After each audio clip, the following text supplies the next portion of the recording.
Majus ikut bintangnya, pemberian dan menyembah yang dipersembahkan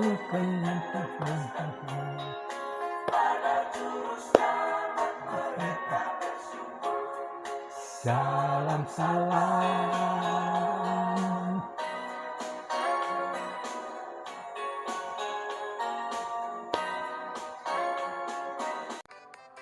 Shalom, sebentar lagi kita akan merayakan hari Natal. Saudara, sudah siapkah saudara semua untuk menyambut hari kelahiran Tuhan Yesus Kristus, Allah kita yang luar biasa? Saudaraku, di mana-mana saat ini, seluruh dunia tanpa terkecuali, semua anak-anak Tuhan mempersiapkan hari Natal. Saat ini kami minta semuanya, saudaraku, tidak ada satupun yang tidak merayakan Tuhan dengan penuh sukacita. Kalau kita ingat, Tuhan Yesus datang ke dunia untuk menebus dosa kita semuanya. Maka dari itu kami minta anak-anak Tuhan dimanapun mereka berada bersukacita dengan luar biasa karena kita sudah ditebus. Kita menjadi umat-umat Tuhan yang sungguh luar biasa. Amin, saudaraku. Saya akan membawakan firman Tuhan saat ini di dalam Injil Yohanes. Saudara mungkin sudah hafal di luar kepala ayat ini, di mana di dalam Yohanes 3 ayat yang ke-16 dikatakan, karena begitu besar kasih Allah akan dunia ini sehingga mengaruniakan anaknya yang tunggal, supaya siapapun yang percaya tidak binasa, melainkan memperoleh hidup yang kekal. Sungguh luar biasa, saudaraku. Maka dari itu, saat ini kami minta, kami tantang saudara semuanya. Karena kalau kita ingat firman Tuhan di dalam Yohanes ini, karena begitu besar kasih Allah kepada kita, Tuhan sungguh-sungguh besar, luar biasa mengasihi kita. Apakah balasan kita? Kalau kita ingat di dalam kelahiran Tuhan Yesus, sebentar lagi kita akan merayakannya.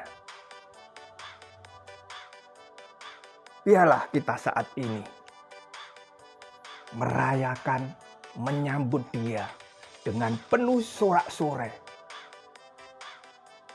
bahwasanya kita adalah orang-orang yang beruntung, orang-orang yang dimenangkan, diambil, diangkat oleh Tuhan menjadi anak-anaknya, jadi warga kerajaan surga.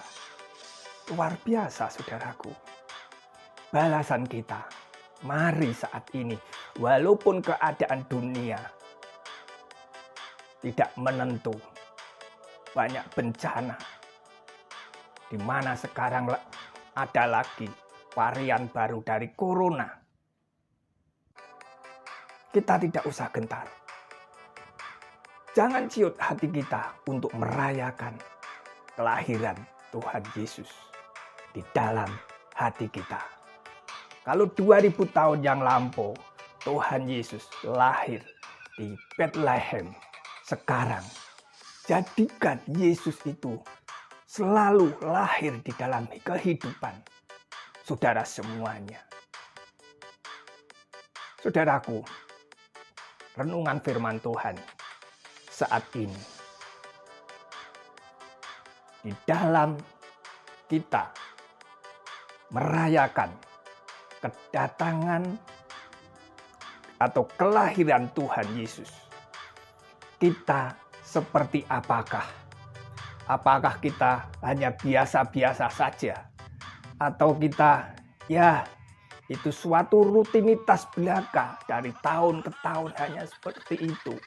Mungkin kita hanya nyanyi setiap tanggal 25 Desember dari pulau dan benua, selamat datang, atau 1000 lilin nyalakan. Saudaraku, saat ini Tuhan meminta kepada kita, walaupun keadaan saat ini dikatakan tidak menentu, tetapi kita tetap bersukacita, semangat untuk merayakan kelahiran Tuhan Yesus. Saudara, kalau kita ingat cerita dari kelahiran Tuhan Yesus, di mana Ia dilahirkan, dikatakan di kandang yang hina, saudara. Saudara bisa membayangkan bagaimanakah keadaan kandang itu. Mungkin seluruh bangsa Indonesia yang mempunyai ternak, entah itu kambing, entah itu domba, atau lembu sapi, pasti mereka semuanya sudah tahu bagaimanakah keadaan kandang itu. Keadaan kandang pasti kotor pertama, jelas.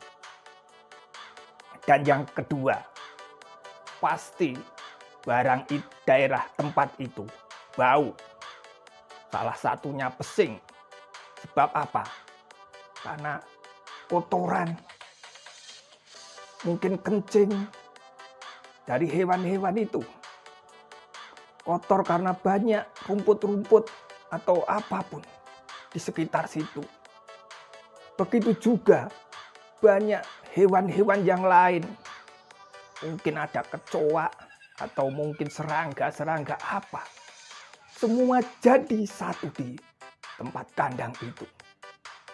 Tetapi sungguh luar biasa kasih Tuhan kepada kita semuanya. Dia menanggalkan kekuasaannya, menanggalkan kemuliaannya. Dia untuk menghampiri kita semuanya, orang yang berdosa ini. Dia turun dari surga. Dia tidak dengan kemegahannya. Apakah Tuhan tidak bisa turun ke dunia dengan kemegahannya? Bisa, saudaraku. Tetapi kita ingat, Tuhan Yesus mengasihi orang-orang yang berdosa untuk diselamatkan. Barang siapa yang percaya kepadanya tidak binasa, melainkan memperoleh hidup yang kekal. Sungguh luar biasa, saudaraku. Kalau kita membaca atau melihat di televisi, saudara,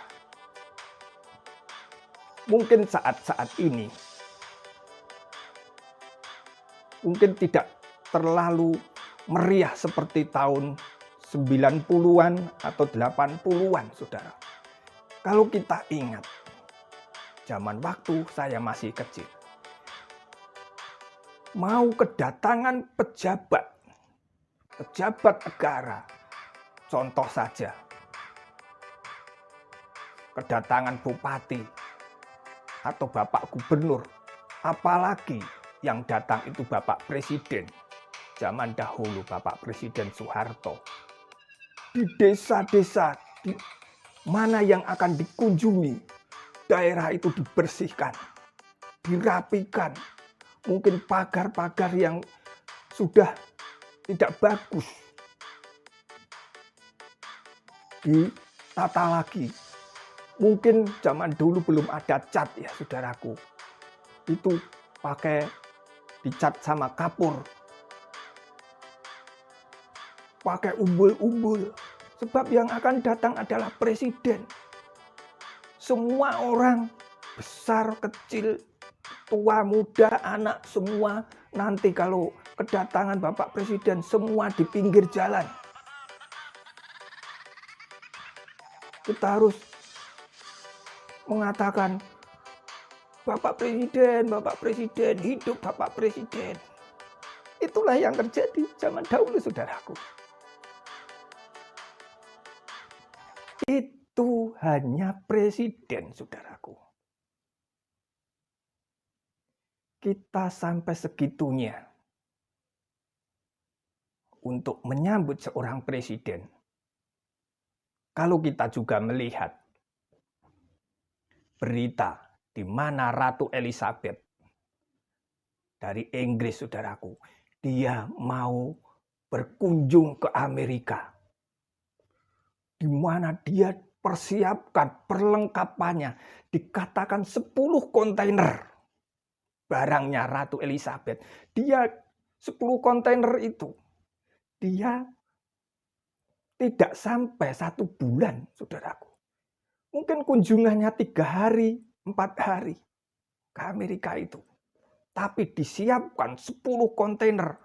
Ini bajunya, baju nanti kalau ada sesuatu hal, contohnya ada perkabungan, dipersiapkan dulu. Nanti kalau ada pesta, disiapkan. Oh, ini untuk acara bertemu dengan kepala negara, disiapkan lagi. Belum sepatu-sepatunya. Semuanya mendetail, saudaraku. Itu Ratu Elizabeth kedua. Dia dari Inggris membawa barang-barangnya, barang-barang yang mewah itu untuk persiapan. Tapi ingat, saudara, Allah kita, Tuhan kita, Tuhan Yesus, tidak seperti orang-orang dunia ini. Dia datang, walaupun dia pribadi yang masyhur, pribadi yang mulia, dia datang mau merendahkan diri. Dia mau menjadi manusia. Saudaraku yang terkasih dalam nama Tuhan Yesus Kristus, saat ini saya akan memberikan klarifikasi ya saudaraku.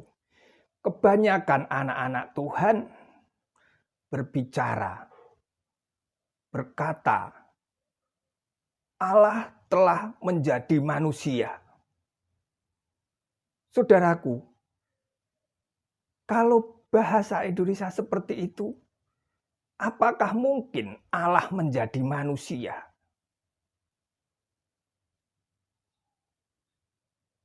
Saudara, yang benar, firman Tuhan tidak pernah mengatakan Allah telah menjadi manusia. Sebab Allah terlalu tinggi. Tetapi di firman Tuhan dikatakan, mari kita kembali ke firman Tuhan, bahwasanya firman itu telah menjadi manusia. Tata bahasa kita jangan pernah rancu, saudaraku. Memang di dalam Yohanes 1 ayat yang pertama juga dikatakan, pada mulanya adalah firman. Firman itu bersama-sama dengan Allah. Dan firman itu adalah Allah. Memang benar. Firman itu memang Allah sendiri. Tetapi di firman Tuhan, di Alkitab kita ini dikatakan, firman itu telah menjadi manusia. Perkataan itu telah menjadi manusia. Saudara, kalau kita ingin memberitakan Injil kepada orang yang belum mengenal Tuhan Yesus, jangan pernah sekali-kali katakan Allah menjadi manusia. Pasti saudara akan mengalami suatu perdebatan yang sangat sengit. Tetapi katakan, seperti dalam firman Tuhan, firman itu telah menjadi manusia. Siapakah manusia itu? Yaitu Yesus Kristus. Saudaraku, kita kembali lagi di dalam pembahasan firman Tuhan tadi. Kalau pemimpin-pemimpin dunia, kalau dia datang, kalau dia mengunjungi ke tempat yang akan dia kunjungi, pasti orang itu akan mempersiapkan dengan sungguh luar biasanya. Seperti saya berikan contoh tadi, Bapak Presiden kita dahulu, saudaraku, sekarang sudah rapat ya. Begitu juga contoh dari Inggris tadi, Ratu Elizabeth II, saudaraku. Dia datang dengan kemegahannya. Kalau presiden atau ratu dari Inggris ini, tidak mungkin kalau ada rakyat yang menyambut dia itu ibarat kata, Bapak Presiden, aku berilah uang. Katakan gitu saja. Aku nggak punya ini, berilah. Mungkinkah saudaraku didengar oleh Bapak Presiden itu? Karena banyak orang itu. Enggak mungkin. Pasti ada protokolnya. Mungkin ada orang didengar, siapa itu yang meminta ini. Coba diselidiki gimana keadaannya, kita kasih. Tetapi berbanding terbalik dengan Tuhan Yesus. Sebelum manusia itu meminta, Tuhan Yesus sudah mengulurkan tangannya. Apalagi orang yang mau menerima dia, mengakui kesalahannya, mengakui dosanya, Tuhan akan angkat. Di mana dikatakan, kita dahulu adalah hamba-hamba dosa, tetapi diangkat menjadi anaknya. Sungguh luar biasa, saudaraku. Kalau kita sudah diangkat menjadi anak-anaknya, kita dijadikan sahabat-sahabatnya. Sekarang, saudaraku, apakah kita hanya jadi anak-anak kecil saja, hanya bisa merengek-rengek? Tetapi saat ini, Tuhan meminta kepada saudara semuanya, kita juga harus menjadi sahabat-sahabatnya. Kita bisa komunikasi, kita bisa mengkompromikan bagaimana keadaan dunia ini. Untuk mengatasi, saudaralah, kita semualah sahabat-sahabat Tuhan. Saat ini, saat akhir-akhir zaman ini, kita sudah menjadi bukan hanya anak, bukan hanya sahabat, tetapi kita adalah pahlawan-pahlawannya. Kita adalah tentara-tentara Allah. Saudaraku, luar biasa. Bukan hanya jadi anak, bukan hanya jadi sahabat, tetapi kita jadi pahlawan-pahlawan Allah. Kita jadi tentara Allah untuk menerobos kuasa-kuasa kegelapan, menggempur kuasa-kuasa kegelapan yang ada di dunia ini. Siap sediakah saudaraku? Saat ini, akhir zaman ini, kita dituntut oleh Tuhan menjadi tentara-tentaranya. Kalau Tuhan Yesus datang kedua kali nanti, kita bukan jadi tentara lagi, tetapi kita menjadi mempelai perempuannya. Sungguh luar biasa, saudaraku. Jadi Natal itu baru permulaan saja, awal pekerjaan Tuhan di dunia ini untuk menyelamatkan manusia. Begitu juga pemimpin-pemimpin negara, kalau ingin datang berkunjung ke daerah, pasti dia mempunyai rencana-rencana yang akan dilakukan di daerah itu. Kalau kita lihat zaman sekarang, Bapak Jokowi berkunjung ke provinsi ini. Pasti ada suatu rencana. Sebab apa yang akan dituju Bapak Jokowi datang ke tempat itu, pasti sudah ada perencanaan, ada tujuan. Contohnya salah satu peresmian bendungan, peresmian jalan tol, atau peresmian apa. Itu suatu perencanaan, saudaraku. Begitu juga Tuhan mempunyai rencana bagi kita semua manusia untuk kembali, direbut kembali dari kuasa setan, dari kuasa kegelapan yang menguasai manusia, untuk kita menjadi kembali anak-anaknya, menjadi umatnya. Maka dari itu, saat ini saudaraku, saya meminta di dalam menyambut hari kelahiran Tuhan Yesus, kita jangan hanya setengah-setengah atau hanya sekedarnya, atau acuh tak acuh, atau malah mungkin kita itu menghujatnya. Saudaraku, saat ini kita sebagai anak-anak Tuhan, kalau saudara menyebut anak-anaknya, bagaimanakah kalau kedatangan Bapa kita di surga?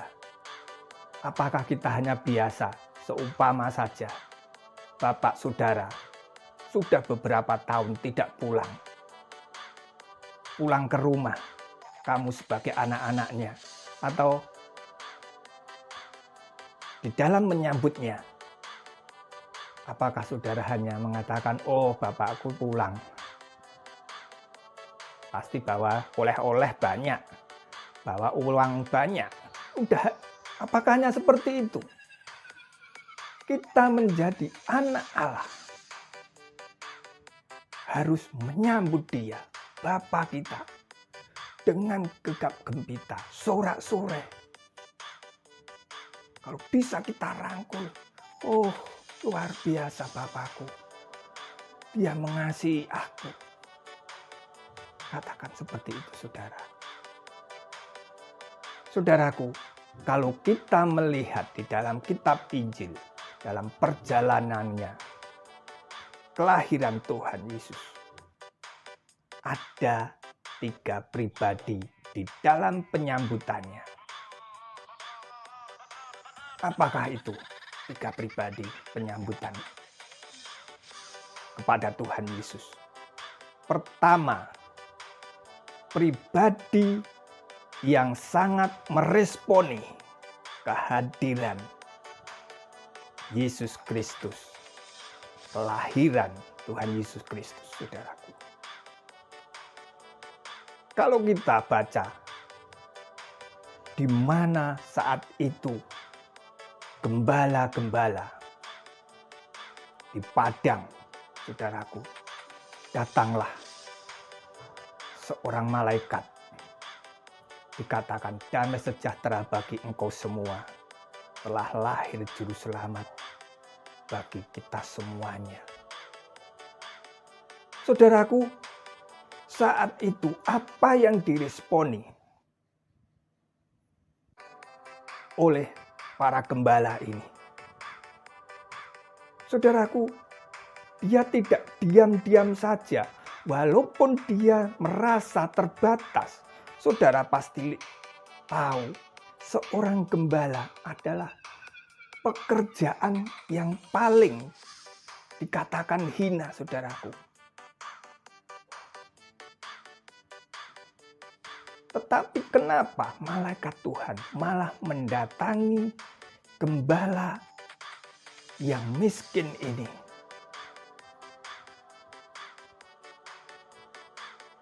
Saudara harus ingat firman Tuhan. Tuhan tidak mencari orang yang benar. Orang yang sakit itu yang memerlukan dokter. Begitu juga kita semuanya. Orang yang merasa mau mengakui kelemahan kita, kesalahan kita, dosa kita. Tuhan malah mencarinya.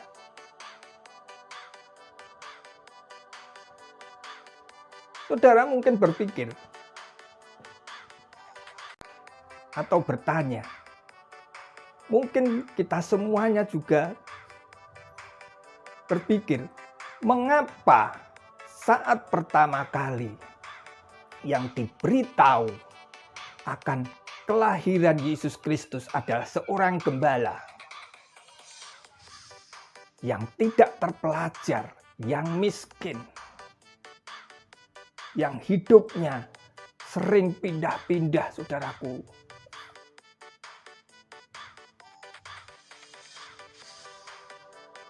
Tetapi kenapa Tuhan kok malah mencari seperti itu? Mendatangi lewat malaikatnya. Mari kita renungkan, saudaraku. Kok kenapa malaikat Tuhan tidak mendatangi seorang teolog, saudaraku? Katakanlah seperti itu. Kalau zaman sekarang, para teolog-teolog pinter-pinter semua, saudaraku.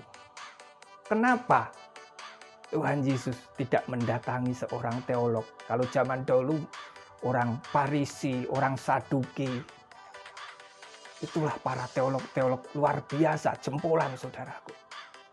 Kenapa kok tidak didatangi? Mereka sangat luar biasa tentang teologinya. Saudaraku, kita juga harus tahu kenapa Tuhan hanya datang kepada gembala ini. Kalau seorang teolog yang datang, yang didatangi oleh malaikat Tuhan, pasti dia berpikir, mungkin mereka buka-buka dahulu kitab-kitab. Apa benar ini? Di mana itu wahyu-wahyu, nubuatan-nubuatan yang akan lahirnya Mesias? Pasti malah cari-cari dulu. Mungkin, wah ini nggak cocok, nggak benar. Banyak, saudara. Itulah Tuhan kenapa tidak mendatangi seorang teolog, tetapi malah mendatangi seorang gembala. Saudaraku yang terkasih dalam nama Tuhan Yesus Kristus, saat ini kita sebagai hamba-hamba Tuhan, jangan pernah kita saling menyalahkan satu sama lain. Satu dominasi saja kadang-kadang kita masih cakar-cakaran, apalagi lain dominasi.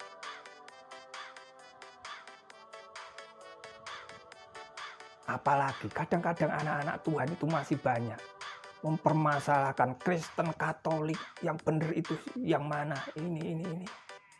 Para teolog-teolog ini luar biasa, saudaraku. Kalau kita hanya saling mencaci maki, menyalahkan, hanya mencari kebenaran kita sendiri menurut teologi kita, saudaraku, ingat firman Tuhan hari ini. Hadirat Tuhan tidak akan turun kepada saudara. Tetapi kalau saudara mau merendahkan diri, mau menyatukan hati satu sama lain, Tuhan, hadirat Tuhan hadir di tengah-tengah kita, ada di dalam kehidupan kita. Seperti gembala-gembala ini, saudara. Saudaraku, saat itu juga gembala ini mencari apa yang dikatakan oleh malaikat Tuhan itu. Mencari bayi yang dikatakan bahwa bayi itu adalah penebus dosa manusia. pada waktu menyambut kedatangan Tuhan Yesus, orang-orang yang papa, orang-orang yang kecil, orang-orang yang tidak terpelajar, mungkin orang kumal, baunya enggak jelas saudaraku, karena setiap hari bergelut dengan hewan-hewan.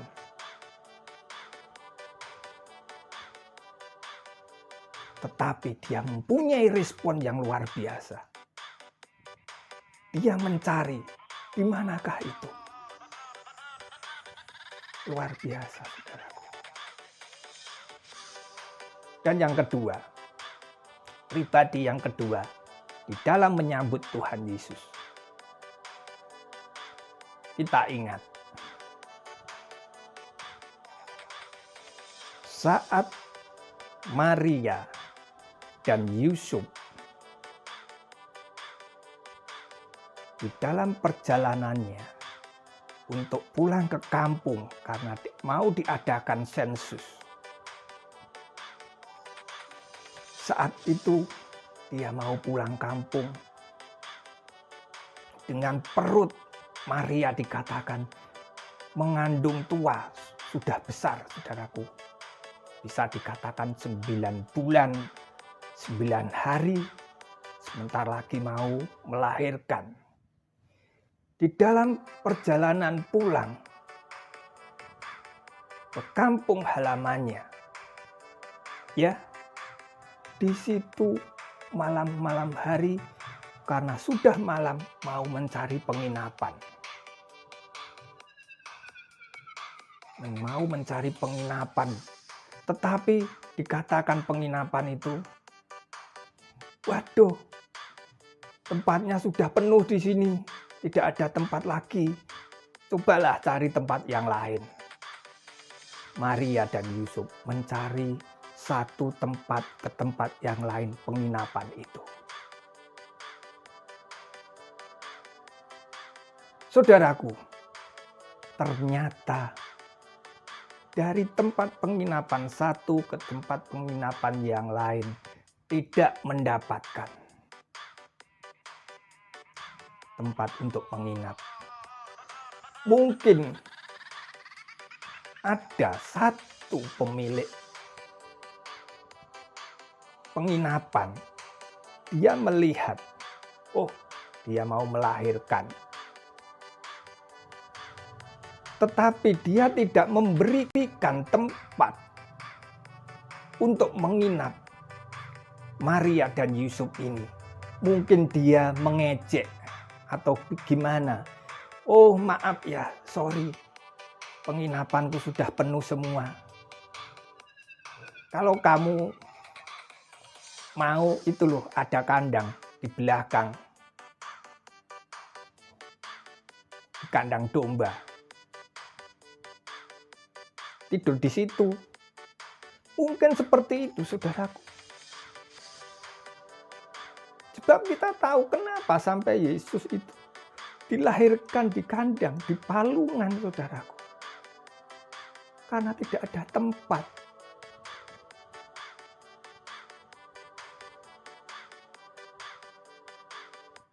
Saudaraku yang terkasih, apakah waktu Maria dan Yusuf ini mendatangi penginapan-penginapan itu, tidak bertemu dengan orang-orang yang ada di dalam penginapan itu? Pasti semua ketemu. Pasti orang yang di dalam itu memperhatikan Yusuf dan Maria. Tetapi apakah tanggapan orang-orang yang ada di dalam penginapan itu? Juga seorang yang memiliki penginapan itu. Tanggapannya gimana? Kalau kita menelaah firman Tuhan ini, saudara, di mana dikatakan orang-orang mau pulang kembali ke kampung halamannya karena ada sensus, saudaraku. Ya, mau ada sensus. Nah, waktu orang-orang Sebelum sampai di rumah, mereka menginap. Mungkin mereka bertemu, "Oh, kamu dari mana daerahnya?" "Oh, saya dari daerah Grogol." "Oh, Grogolnya mana?" "Oh, sebelah situ. Jembatan 3. "Oh, dekat ya." "Oh, ketemu." Ya, ngobrol. Mungkin ketemu saudaranya, tertawa-tawa. Mungkin, "Wah, lama ya kita tidak bertemu, mari kita mengadakan pesta." Tetapi saat mereka melihat Yusuf dan Maria, apa respon mereka? Mungkin hanya melihat, "Oh, ada orang mau menginap, tempatnya sudah habis." Dia pergi. Tetapi orang-orang yang di dalam situ tidak ada yang peduli dengan keadaan Yusuf dan Maria yang mengandung bayi Yesus. Saudaraku, firman Tuhan saat ini, apakah saudaraku saat ini di dalam menyambut kelahiran Tuhan Yesus, kita juga seperti orang-orang yang di dalam penginapan itu, atau orang yang memiliki penginapan itu? Mereka masa bodoh?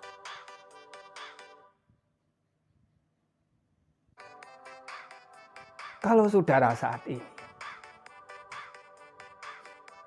kalau hanya memperingati hari Natal, itu hanya sebagai rutinitas belaka, saudaraku bisa digolongkan seperti orang-orang yang ada di dalam penginapan itu. Ya, biasalah, rutinitas. Paling perayaan nyanyi-nyanyi ini, mendengarkan firman Tuhan. Setelah itu, ya kita ada bingkisan atau makanan. Makan-makan, setelah itu pulang, ya sudah biasa, hafal. Apakah seperti itu? Masa bodoh? Sudah biasa?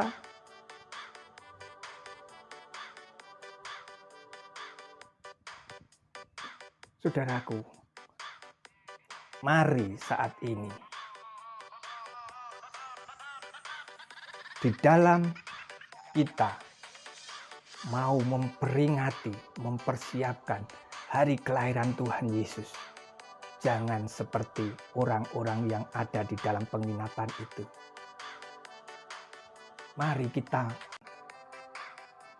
malam hari nanti atau saat ini sudah di dalam bulan Desember, kita melongok keluar, kita peduli kepada orang-orang yang papa. Mungkin kita tidak saat ini tidak seperti zaman Yesus, kelahiran Yesus. Kita terus mencari orang-orang yang mungkin perutnya yang sudah besar-besar, yang mau melahirkan. Tidak seperti itu. Saudaraku, mari kepedulian kita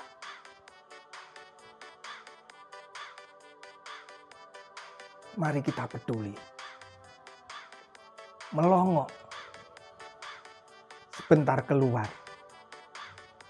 Saat Natal, saudaraku, mari kita keluar melihat orang-orang yang papa masih banyak. Orang-orang kekurangan masih banyak. Gelandangan-gelandangan masih banyak. Mereka tidak mempunyai tempat tidur. Mungkin mereka tidur di taman-taman atau di emper-emper toko, saudaraku. Mari saat ini kita menyempatkan diri, mendatangi mereka. Kita kasih mungkin apa yang kita punya. Itulah yang diminta oleh Tuhan. Saudaraku, firman Tuhan ini sungguh benar. Jangan kita saat kelahiran Tuhan Yesus, kedatangan Tuhan Yesus, kita hanya biasa-biasa saja. Masa bodoh. Atau hanya ya sekedarnya. Saudaraku, Saya sangat terkesan waktu saya ada di Kalimantan, saudaraku. Saya di daerah Kabupaten Ketapang, tapi masih ke utara, saudara. Masih jauh dari Kabupaten Ketapang. Itu di daerah Maro, Jelehulu,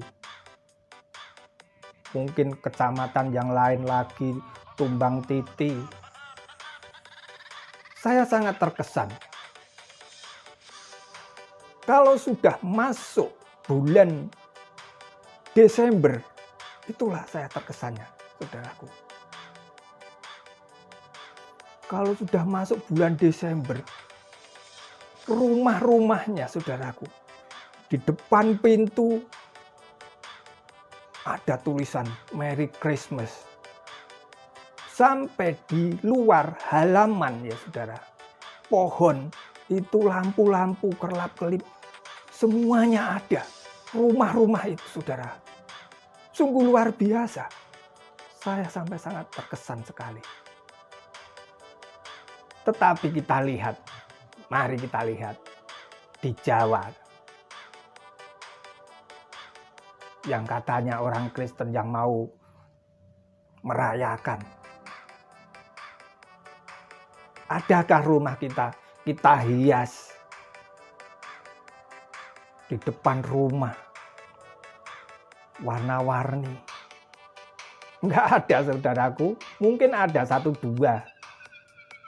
Tetapi saya sangat terkesan, sekali lagi saya katakan, di Kalimantan, orang-orang, saudara, di mana di situ ya, di Kalimantan itu rumah-rumahnya,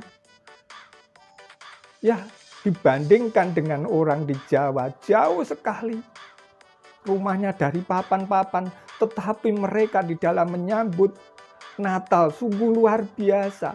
Tetapi kita yang di kota besar, kok malah sebaliknya? Apakah kita masuk dalam golongan orang-orang yang tidak peduli?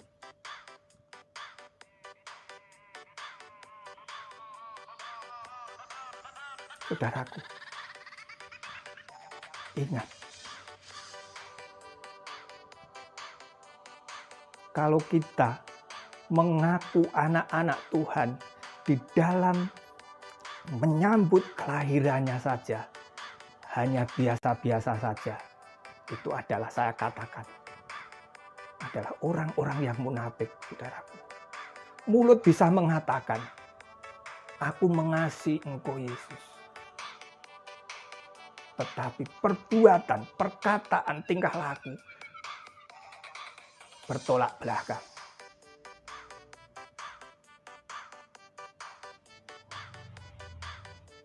Saudaraku, firman Tuhan saat ini memang agak pedas buat kita semuanya.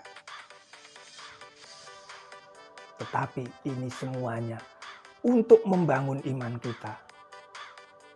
Bagaimanakah kita menyambut juru selamat kita? Sebenarnya kita tidak layak masuk surga. Kita semuanya tanpa terkecuali. Karena dikatakan upah dosa adalah maut. Kita semua telah berbuat dosa. Kita semua layak masuk neraka. Tetapi karena kasih Allah kepada kita, Dia mengaruniakan anaknya yang tunggal, supaya kita memperoleh hidup yang kekal. Kalau kita percaya dengan sungguh-sungguh, bukan hanya percaya di dalam mulut saja.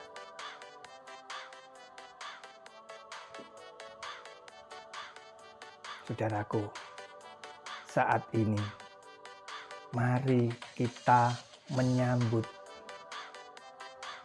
kelahiran Tuhan Yesus seperti para gembala. Mereka didatangi oleh malaikat. Mereka datangi malaikat bahwa juru selamat telah lahir di dunia ini. Mereka bergegas-gegas datang kepadanya. Jangan seperti orang-orang yang di penginapan-penginapan yang tidak peduli dengan kelahiran akan kedatangan Juru Selamat. Saudaraku yang terkasih dalam nama Tuhan Yesus Kristus, itu tadi yang kedua. Dan yang ketiga, kan sebenarnya sudah sama, saudaraku. Yang satu merespon dengan benar, yaitu gembala.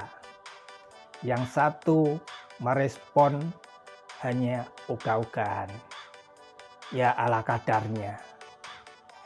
Mungkin malah dikatakan tidak terlalu peduli, malah nggak peduli.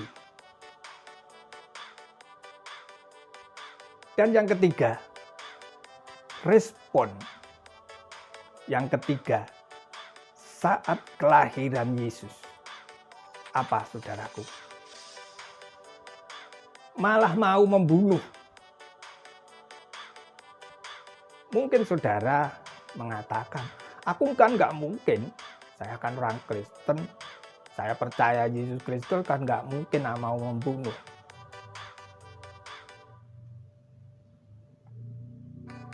Memang benar, saudaraku. Tetapi respon yang ketiga ini, siapa yang mempunyai respon kedatangan atau kelahiran Yesus itu malah mau membunuh? Yaitu Raja Herodes, saudaraku. Karena dia tahu bahwa yang lahir itu, di mana dikatakan oleh orang Majus bahwa yang mau lahir itu adalah raja orang Yahudi. Dia yang mau menyelamatkan manusia. Terguncanglah hatinya. Sebab dia takut, saudaraku. Raja Herodes ini takut kalau Yesus yang dikatakan ini akan menjadi raja, maka kedudukan Raja Herodes pasti akan tersingkir. Maka mereka mempunyai niat ingin membunuhnya.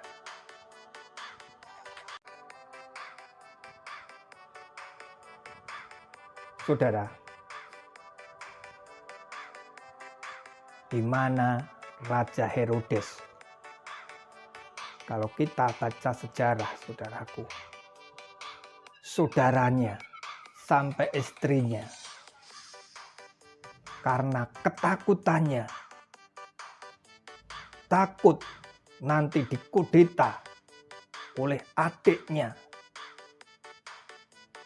atau istrinya, mereka dibunuh, saudaraku.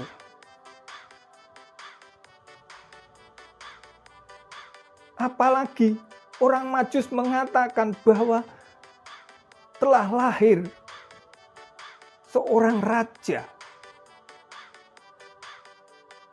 Maka dia terguncang hatinya. Ada ketakutan, nanti singgasanaku digoyang oleh anak yang baru lahir ini yang dikatakan akan menjadi seorang raja.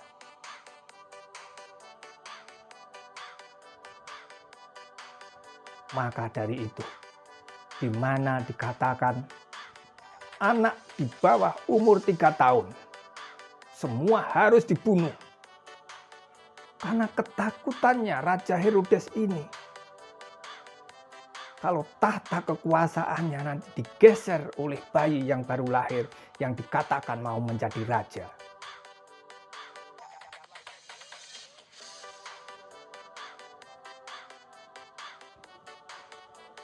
Saudaraku, apa yang terjadi? Pembunuhan terjadi. Anak di bawah umur 3 tahun, 3 tahun ke bawah, semua dibunuh, saudara. Apa yang kita ambil hikmat dari karakter di dalam menyambut kelahiran Tuhan Yesus, karakter yang ketiga ini malah mau membunuh orang-orang di luar sana. Mereka walaupun tahu Yesus lahir dikatakan di kandang Betlehem, dia tahu waktu kelahiran sampai Tuhan Yesus mati di atas kayu salib, mereka tahu. Tetapi apa yang terjadi di luar sana? Mereka malah mengolok-olok, saudaraku. Kalau Yesus lahir, siapa bedanya?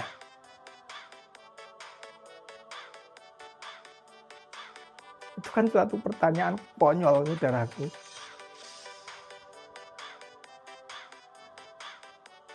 Itulah karakter-karakter pembunuh, saudaraku. Sebenarnya dia sudah tahu bahwa Yesus itu pernah lahir. Tetapi malah dia itu membunuh karakter. Malah yang ditanyakan yang nggak jelas-jelas itu.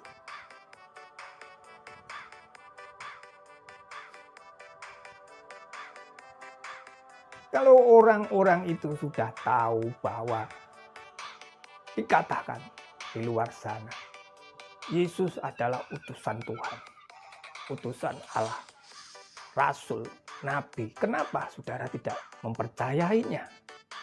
Kok malah mengolok-olok dia? Tidak masalah, Tuhan Yesus diolok-olok, tidak masalah.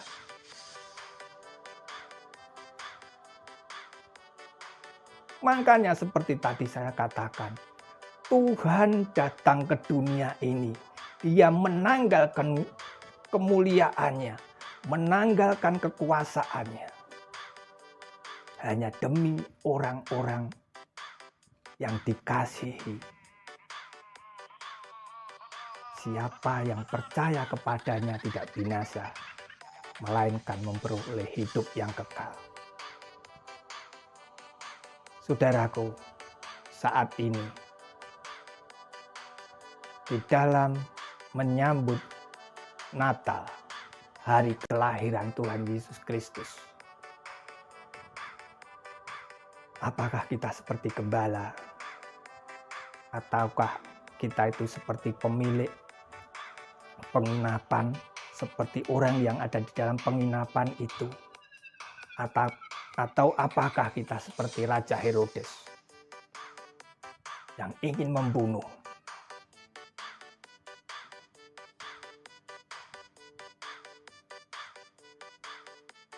Mungkin saudara mengatakan, kan sekarang kan nggak mungkin membunuh Yesus.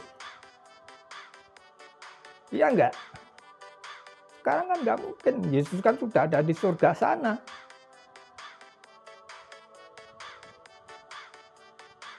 Itu kan sudah nggak relevan. Tetapi saudaraku ingat, saat Tuhan Yesus memanggil Saulus, apa yang dikatakan Tuhan? Saulus, Saulus, mengapa engkau menganiaya aku? Saudaraku, kan Tuhan Yesus sudah di surga waktu itu. Kenapa Tuhan Yesus mengatakan kepada Saulus seperti itu, kepada Paulus? Inilah zaman sekarang. Banyak aniaya kepada anak-anak Tuhan. Jangan sampai di dalam Natal kita menyambut kelahiran Tuhan, kita itu takut dengan aniaya-aniaya. Kalau kita dianiaya, yang dianiaya bukan kita, tetapi Tuhan Yesus sendiri juga dianiaya. Sebab kita adalah milik-miliknya, kepunyaan Tuhan, saudaraku.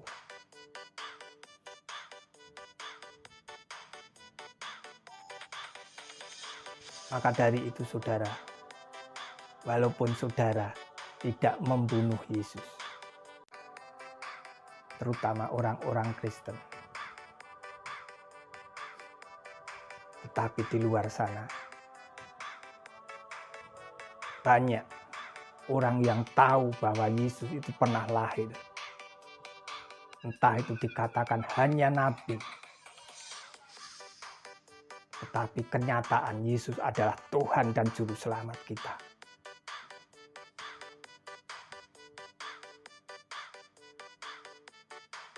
Mari sekali lagi firman Tuhan mengingatkan kita semuanya. Biarlah ini semua menjadi refleksi di dalam kehidupan kekristenan kita. Karena begitu besar kasih Allah kepada kita, sehingga mengaruniakan anaknya yang tunggal, supaya barang siapa yang percaya tidak binasa, melainkan memperoleh hidup yang kekal. Itulah kasih Tuhan. Kasih yang sangat luar biasa. Tuhan itu sangat maha kasih kepada setiap insan manusia. Tetapi bagaimanakah respon kita? Kalau Tuhan tidak datang, bagaimanakah kita? Apakah karena kekayaan kita, kepandaian kita, kesalehan kita akan menyelamatkan? Tidak, saudaraku. Kesalehan kita, kebaikan kita hanya sampah di hadapan Tuhan. Hanya barang siapa yang percaya kepada Dia, yaitu Yesus Kristus, maka akan diselamatkan. Kita adalah orang-orang yang sangat bahagia, saudara.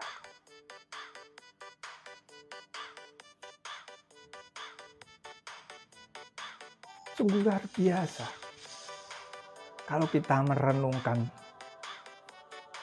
kasih Tuhan di dalam kehidupan kita.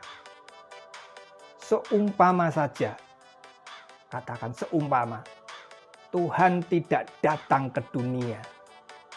Firman itu menjadi manusia. Maukah saudara, seumpama saudaraku mau membela orang-orang yang lemah?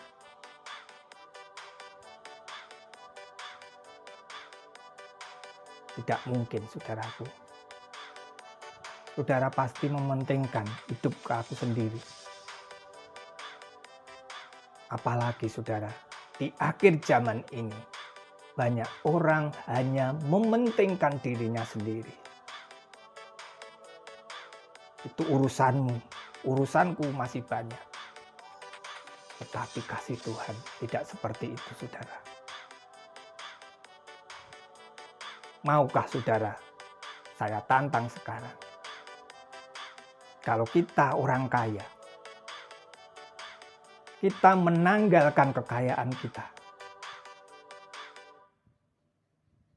Menanggalkan kekayaan kita, menanggalkan kemasyhuran kita, menanggalkan mungkin derajat pangkat kita. Kita tidur di bawah kolong jembatan, di pinggir toko, di taman-taman. Maukah saudaraku seperti itu?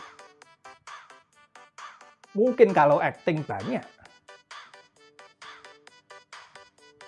Tetapi orang kaya, maukah seperti itu?